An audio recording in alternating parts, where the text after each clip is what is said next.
सभी को मालूम है कि आज 8 मार्च हम अंतर्राष्ट्रीय महिला दिवस मनाने के लिए यहाँ पर एकत्रित हुए हैं।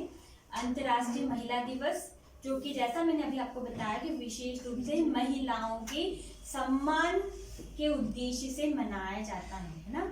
सम्मान हर क्षेत्र में, चाहे वो हमारे परिवार में हो, हमारे समाज में हो या किसी संस्था में हो, सभी जगह पर महिलाओं को सम्मान देने के उद्देश्य से ही अंतर्राष्ट्रीय महिला दिवस मनाया जाता है।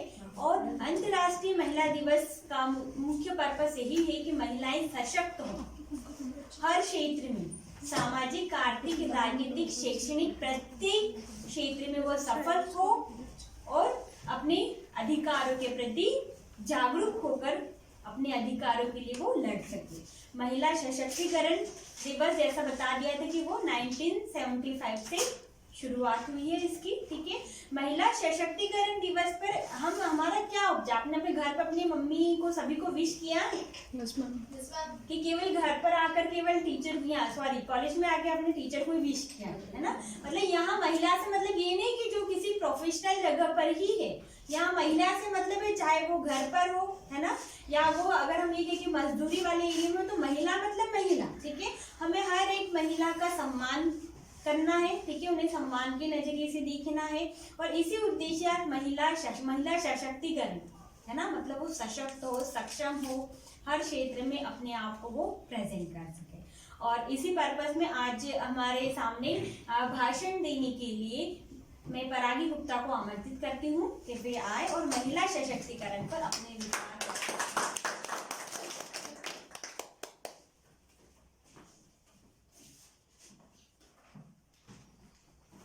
आदरणीय मंच, आदरणीय योगिता मैम, आदरणीय शीतल मैम, हम यहाँ उपस्थित सभी मेरे मित्रों, आप सभी को अंतर्राष्ट्रीय महिला दिवस की हार्दिक शुभकामनाएं। यत्र नार्यस्तु पूज्यन्ते रमन्ते तत्र देवताः, यत्र तास्तु न पूज्यन्ते सर्वास्त्र त्राफला क्रियाः। अर्थात जहाँ नारियों की पूजा होती है वहाँ देवता निवास करते हैं, और जहाँ उनके अधिकारों का उनका सम्मान नहीं होता, नारियों का सम्मान नहीं होता, वहाँ किए गए समस्त अच्छे कार्य भी निष्फल हो जाते हैं।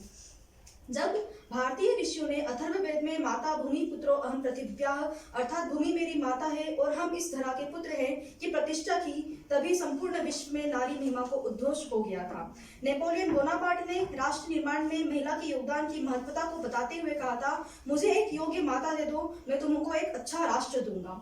भारतीय जन जीवन की मूल धुरी नारी माता है। यदि यह कहा जाए कि संस्कृति, परंपरा या धरोहर नारी के कारण ही पीढ़ी दर पीढ़ी हस्तांतरित होती रही है, तो यह अतिशयोक्ति नहीं होगी। जब जब समाज में जड़ता आई है, नारी शक्ति ने ही उसे जगाने के लिए, उसे जूझने के लिए अपनी संतति को तैयार करके आगे बढ़ने का संकल्प दिया है। कौन भूल सकता है माता जीजाबाई को, जिसकी शिक्षा दीक्षा ने ही शिवाजी को महान देशभक्त बनाया और कुशल योद्धा बनाया। कौन भूल सकता है पन्नाधाय के बलिदान को, पन्नाधाय के उत्कृष्ट एवं आदर्श इतिहास के स्वर्ण अक्षरों में अंकित है। वह उच्च कोटि की कर्तव्य परायणता थी। अपने बच्चे का बलिदान देकर राजकुमार का जीवन बचाना कोई सामान्य कार्य नहीं होता। रानी लक्ष्मीबाई, रजिया सुल्तान, पद्मिनी और मीरा के शौर्य एवं जौहर एवं भक्ति ने मध्यकाल की विकट परिस्थितियों में भी अपनी सुकीर्ति का झंडा फहराया।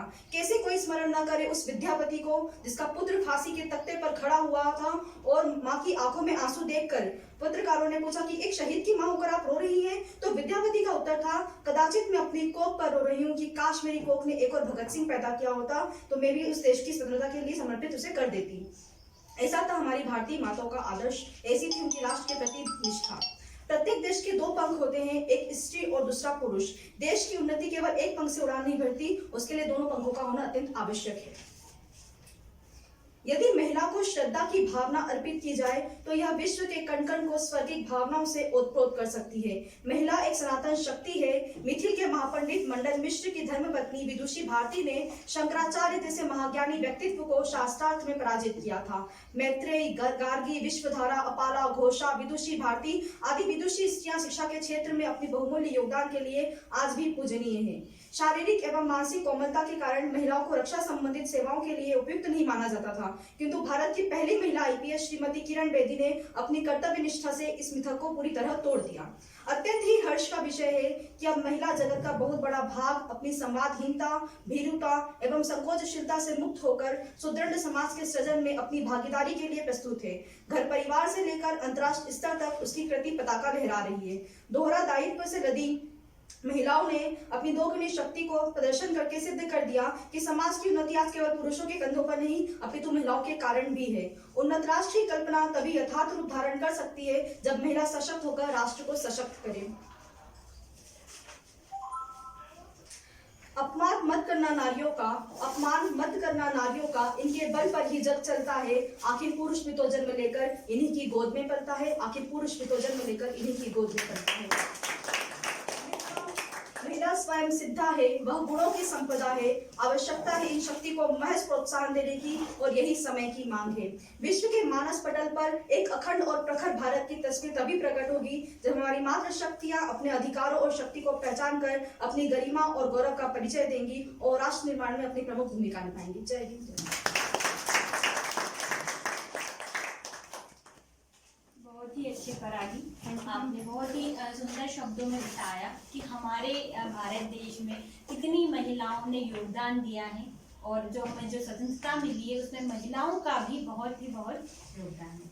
इसके अलावा अगर कोई इच्छुक छात्रा हो वे यहाँ पे सादर आमंत्रित।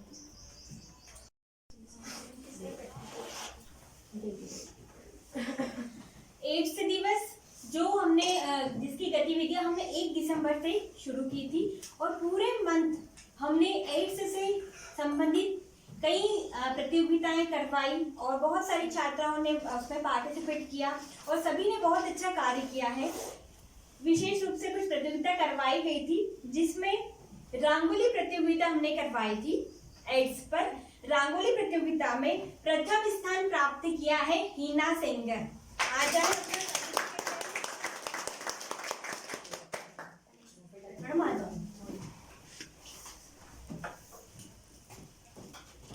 सब्सक्राइब करना सभी।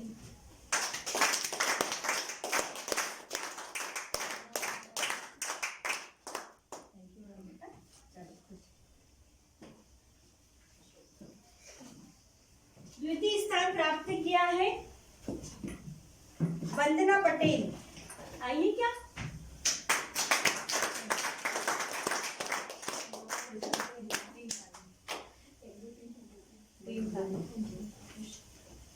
तृतीय स्थान प्राप्त किया है रूपाली चौरसिया।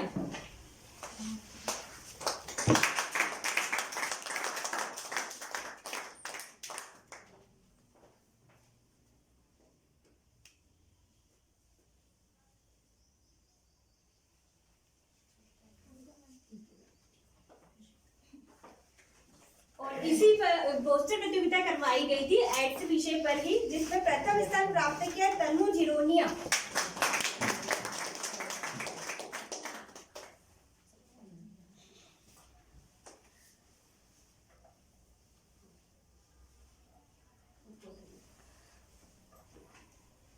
हो गया मैम। ठीक है, थैंक यू मैम। द्वितीय स्थान प्राप्त किया है नैना पांडे। आइए क्या हाँ।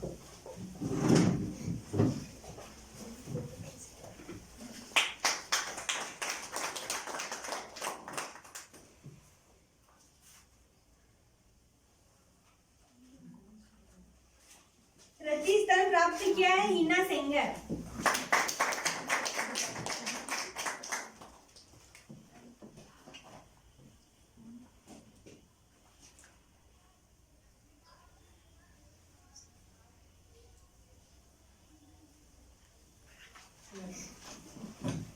एड्स विषय पर ही निबंध प्रतियोगिता का आयोजन किया गया था जिसमें रूपाली चौरसिया ने प्रथम स्थान प्राप्त किया।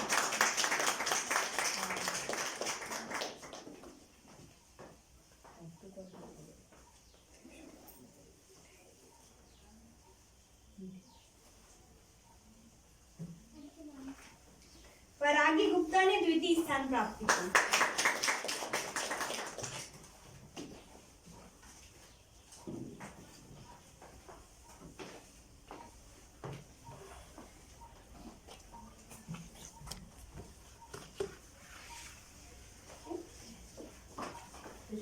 अंजलि बसंती लाल। आइए क्या इन्होंने तृतीय स्थान प्राप्त किया।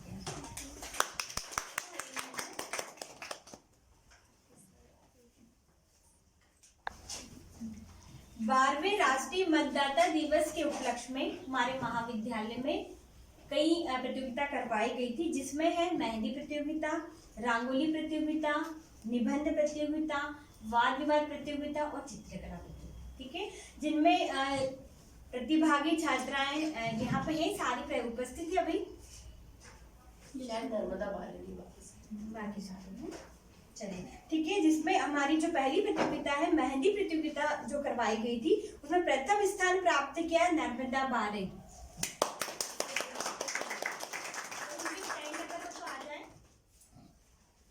आजा बेटे।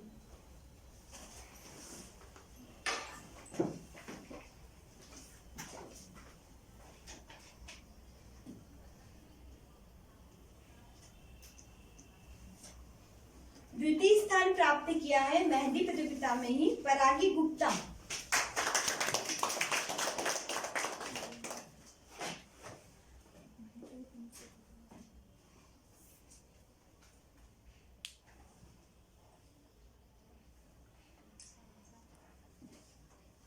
कंपटीशन टफ था, इसलिए 2 द्वितीय स्थान दिए गए हैं। एक और है इसी में द्वितीय स्थान प्राप्त किया खुशबू जायसवाल।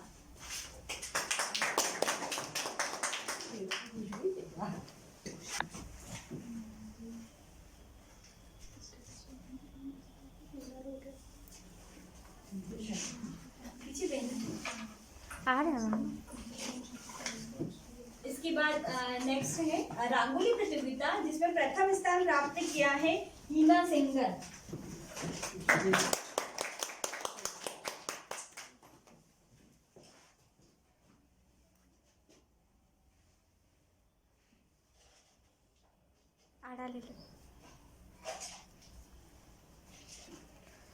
द्वितीय स्थान प्राप्त किया है जुमाना।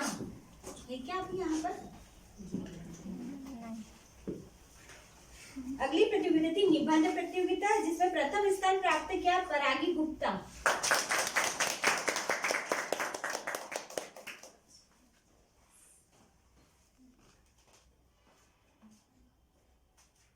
और आपको एक बात और बता दें कि ये जिला स्तर पर भी जब कंपटीशन हुई थी, इसमें परागी का उसमें भी प्रथम स्थान रहा है ना, अपने कॉलेज में प्रथम था, फिर वहां कलेक्टेड ऑफिस में बुलाकर और 1000 रुपए का इसको पुरस्कार भी प्रदान किया गया, नगद पुरस्कार। निबंध प्रतियोगिता में ही द्वितीय स्थान प्राप्त किया हीना सिंगर।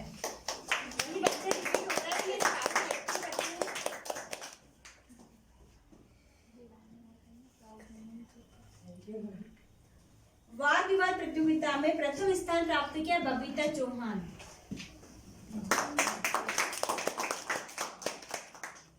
द्वितीय स्थान प्राप्त किया निकिता मालवी।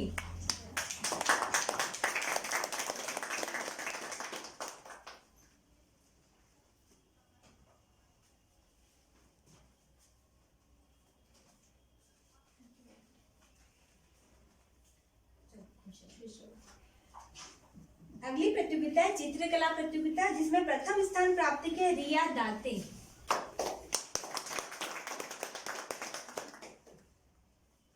द्वितीय स्थान प्राप्त किया परागी गुप्ता।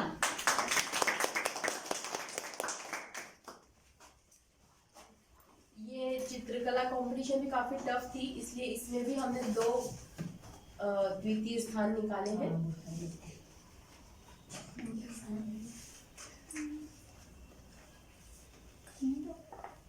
और द्वितीय में भी 2 एक और है बच्ची हर्षिता गुप्ता। हर्षिता का है क्या? हर्षिता अगर कंपटीशन में अच्छा,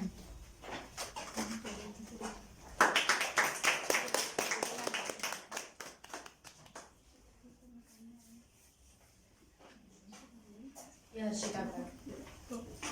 इसी तरह हमारे आज के ये पुरस्कार वितरण यहाँ पे हम समाप्त करते हैं। बाकी के आपको पुरस्कार दिए जाएंगे, ठीक है, उसके बारे में हम आपको बताएंगे।